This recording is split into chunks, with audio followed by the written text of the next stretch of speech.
if your like motivation is to get a job, a good job, Yeah. then I think it still pays to start with a simple language like Python or JavaScript, Hmm. because chances are something like C++ or Java will scare you if you are not very motivated to be a programmer. Welcome everyone to another Homo Sapien podcast with a new practically inspiring story. We are not talking about any bullshit motivation over here. Today's guest is one of those who is working remotely for last 4 years in the field of software engineering, and now working at a senior level in a big company, having an experience of mentoring a lot of people at various stages of his life. I know for sure you're gonna learn a lot today. With that, let's welcome Avi. Thank you so much, Avi, for taking out time to be here. Hey, San, thanks for having me. All right, Looking forward to add value to your audience. for sure. I'm pretty much sure you're gonna add a lot of them. So the first question is, as I said, like there is no bullshit and nothing. The first question would be, how can someone who is a beginner, who's at a beginner stage, probably in the school, probably in the dropout stage, probably in the initial stages of the career, how can someone become a good, quote unquote, good software engineer, step by step process, if there is any in your mind? Okay. Yeah. So I think we need to deconstruct what is software engineering. Yes. So software engineering is basically writing code Hmm. to create something that is valuable to a lot of people. Yeah. So we need, if you want to become a great software engineer, you need to be good in all the parts. You need to be good in writing code. You need to be good in having an idea about the product, like what kind of product will add value to the people and what kind of product won't. And and like you should be a good team player, because if you see popular software like Zoom or Slack, so these are very complex software that requires many people to be working on them. So like you shouldn't be very hard to work with. You should be a reasonable person.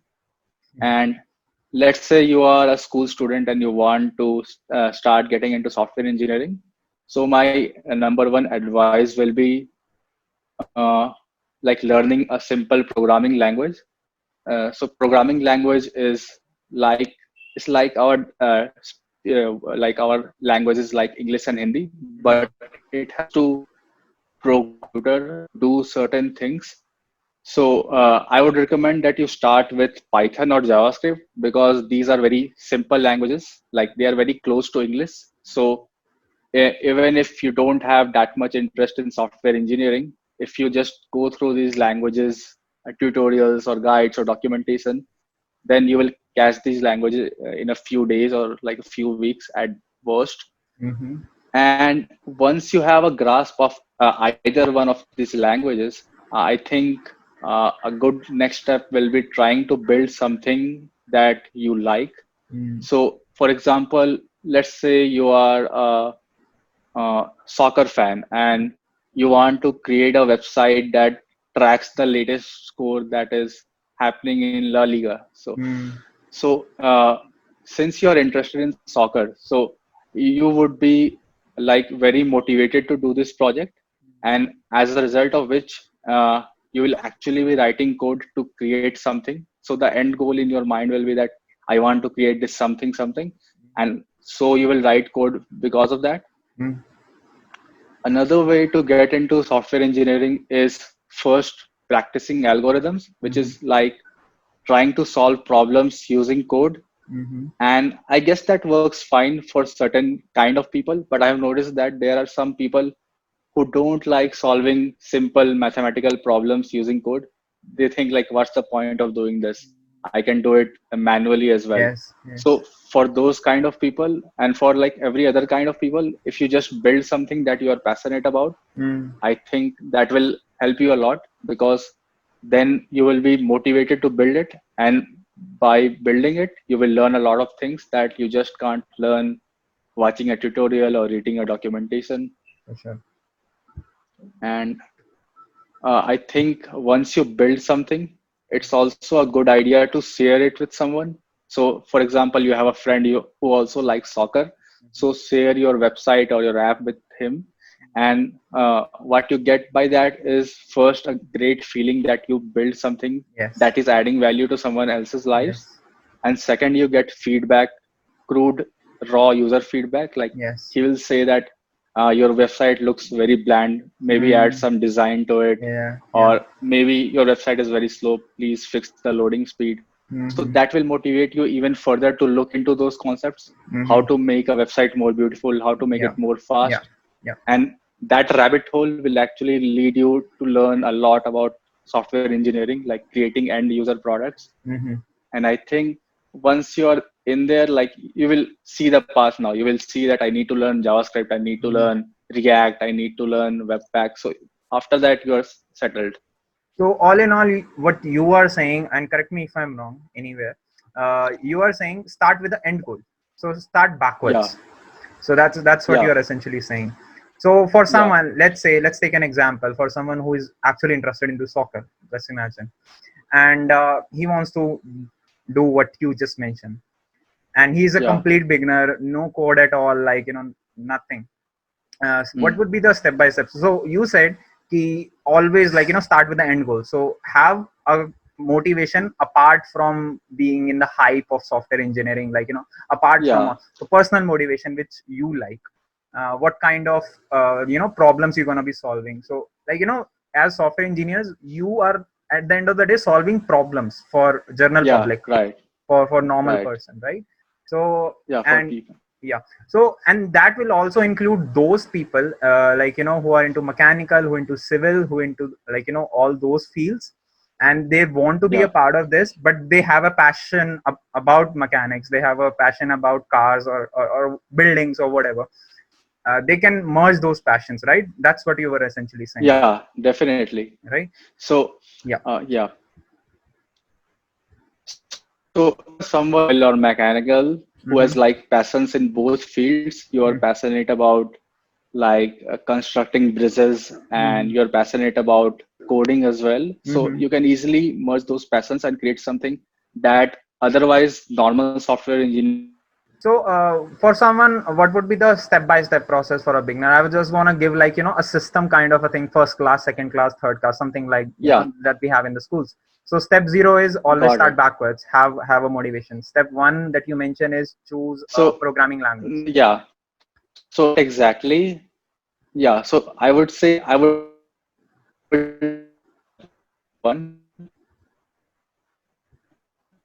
step zero is picking JavaScript and Python. Mm-hmm. Why these languages? Because they are very simple.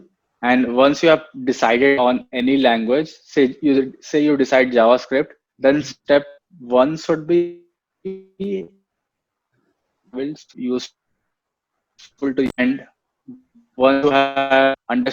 programming language JavaScript and you build something, then just start Googling around like how do I create a website? How, Mm-hmm. where do I host a website? Mm-hmm. I get a domain. Mm-hmm. So and read through the tutorials, guides. Then eventually, as you want to build something that you are really passionate about, that will get you through the journey. And once you have finally built something, so that is step one. Step zero was learning a language. Step one was building something small that you are passionate about. Yes. Then step two can be sharing it with someone. Mm-hmm. Why? Because that will push you to make that something that you build even better because Yes. they will give you feedback. Please do Mm-hmm. it like this, please do it like Yes. that.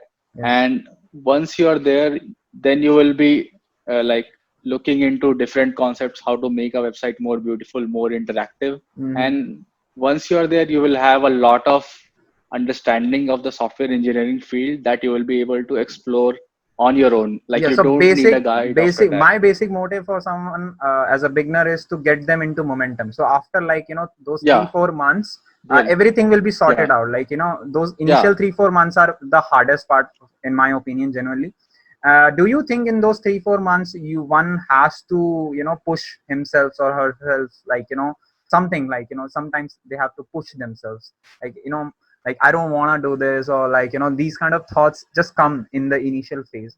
uh, have you ever had that, or like something from your personal experience, like you have to push yourself even now after being in the industry for 5 6 years now?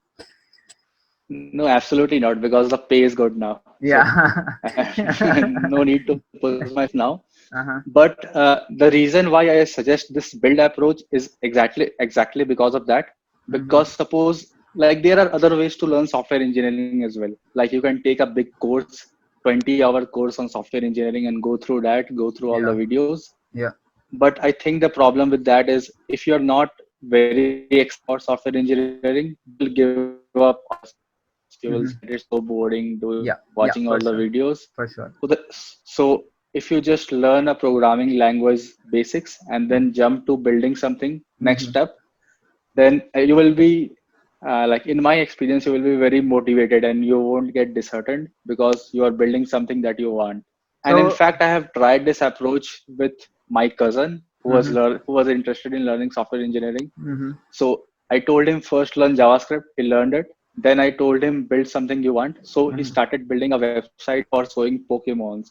And since Mm. he liked Pokemon, able to complete the project. He doesn't need any guidance. He just builds kind of things like So there are now two subparts where I want to touch.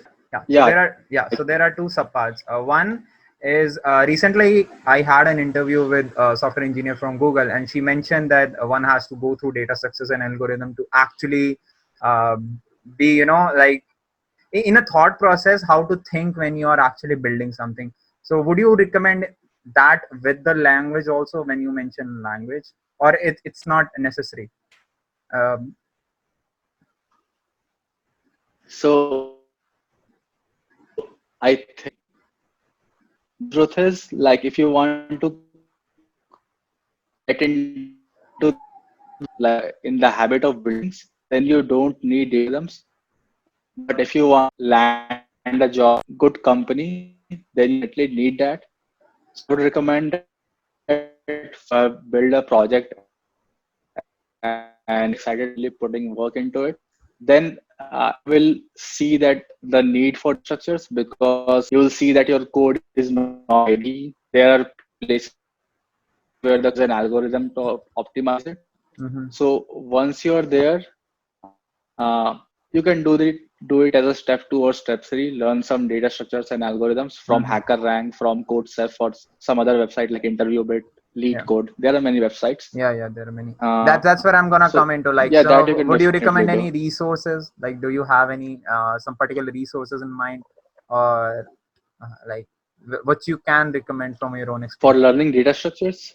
for learning, like from starting out, learning JavaScript or Python, as you mentioned. Oh, okay. Yeah. Good question. So, for JavaScript, you can use free CodeCamp. It's a Mm-hmm. totally free website Mm-hmm. that has been used by like Yes. millions of developers. I think the number Yeah. is that. So Yeah. it's very tested. Their curriculum is very good. So follow that. Mm-hmm. And for learning Python, there used to be Code Academy. I'm not sure if it is free or not. They have a very experience. So look into that if you want Python. Okay. And for learning data structures and algorithms, HackerRank, in my opinion, is the best because they have a nice, beautiful interface. You Yeah. don't get Yeah. Yes. like scared by it, Yeah, I and got they have scared when like I a very went to Code Chef. Like, it's so scary. When I remember my yeah. second That year of is it. CodeSafe is like boring. Yeah. CodeSafe is scary, So would you recommend some but skills also, like apart from, let's say you mentioned you recommend actually Python and JavaScript. So one can choose anything. Like, in schools, I've yeah, heard some schools are going for Python right now, but some schools are still going yeah, for C++, right? Uh, right. So, would you recommend some language if he or she wants to, like, not language, actually, what kind of skills? So, let's say I don't have any idea. I just have one idea that I'm gonna get a very good job at the end of the day. So that's my only motive, right? Okay, So if we can take that route for a couple of minutes here. okay. So if your like motivation is to get a job, a good job, Yeah. then I think it still pays to start with a simple language like Python or JavaScript Mm-hmm. because chances are something like C++ or Java will scare you if you're not very motivated to be a programmer. So if if you just get the hang of programming and the excitement of building things, Mm-hmm. that would be better. So first learn a simple Makes language, sense. and once you're comfortable, then you can graduate to a tough language. Then you can learn data structures and algorithms. Then you can create subjects. Finally, apply to a company to get a job. Makes sense. So let's talk about jobs when we are talking here. Like, so there are generally, like, on campus and off campus placements.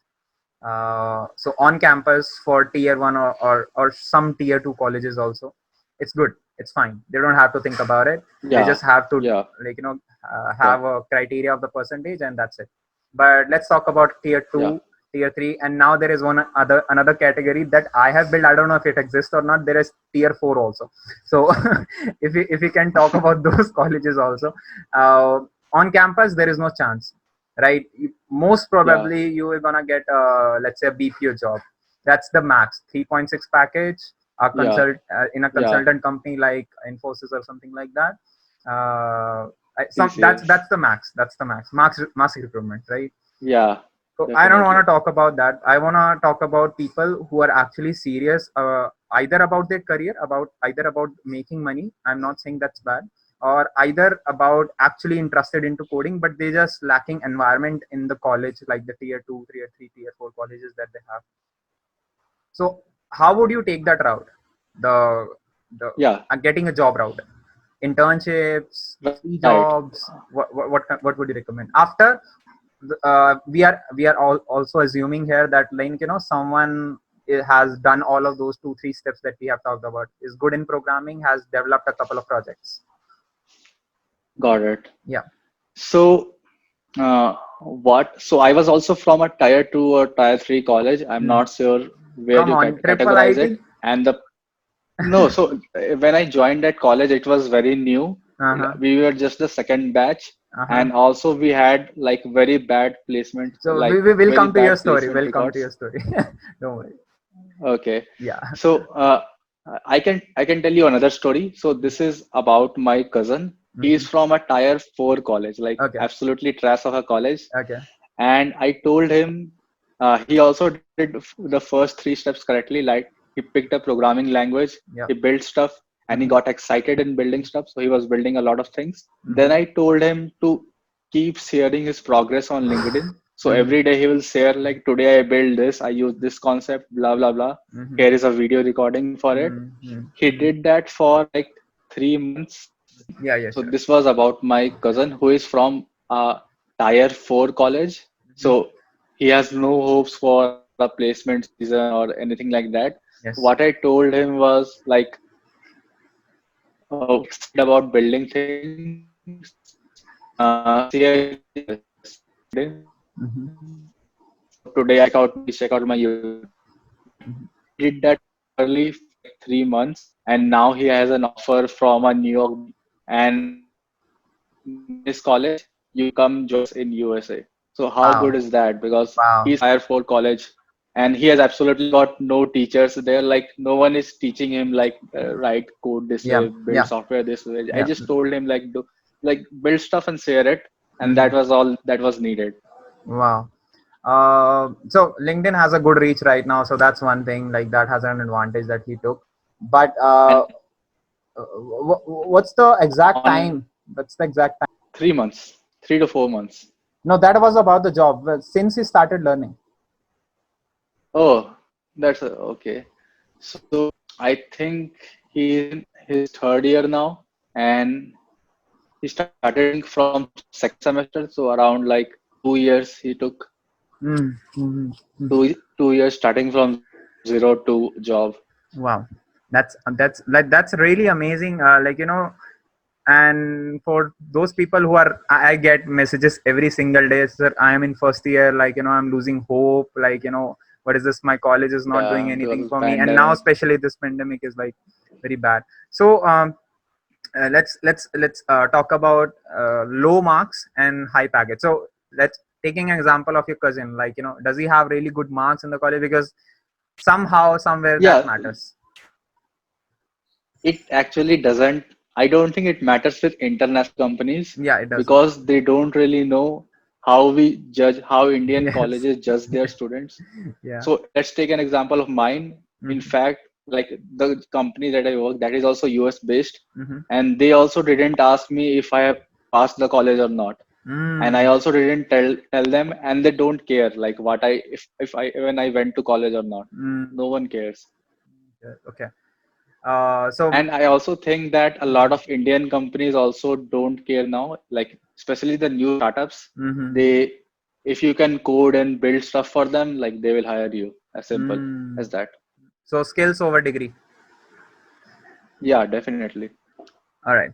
So, so if you're comfortable in sharing your package, or like how much you're making, if you're comfortable, if it's not against the company policies, and if you're comfortable, like you can share, or probably if you can't, then if you can take a number, if you can take a good number that one can achieve by following something that we are talking about over here.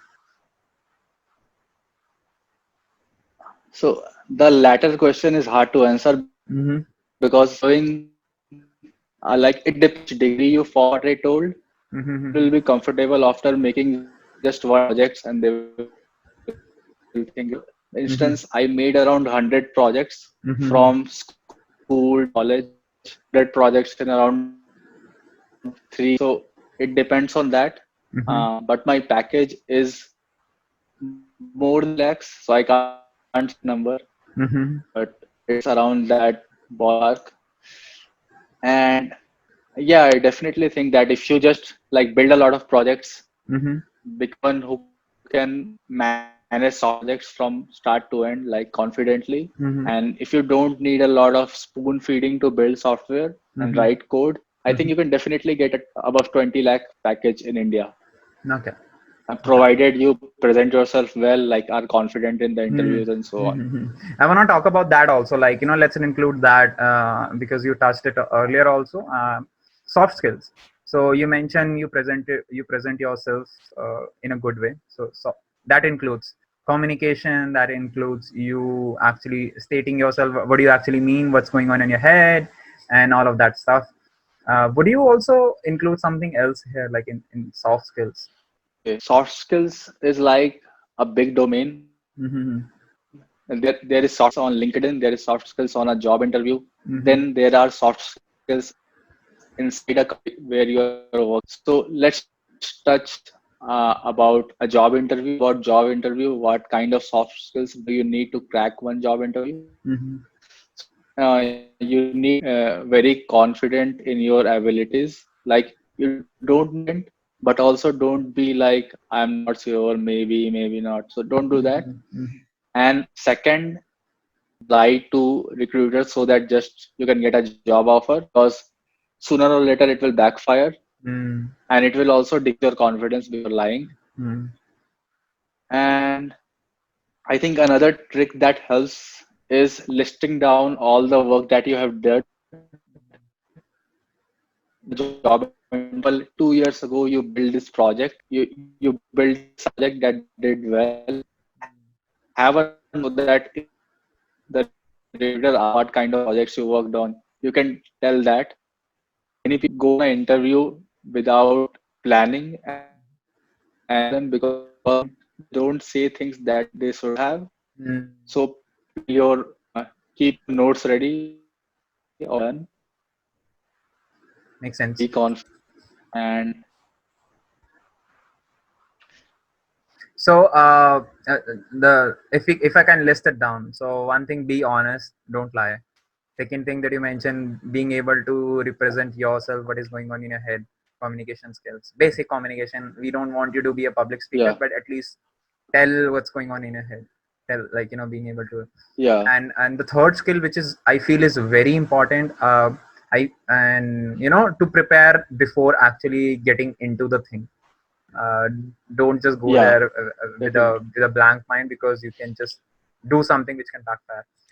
So that's amazing. So I wanna Yeah, touch there is a your. lot of pressure in that. Yes, yes. Like there is a lot of pressure in that setting, so make sure you have the notes ready so that you don't skip things or like speak incorrectly and so on. Yeah, yeah, makes a lot of sense.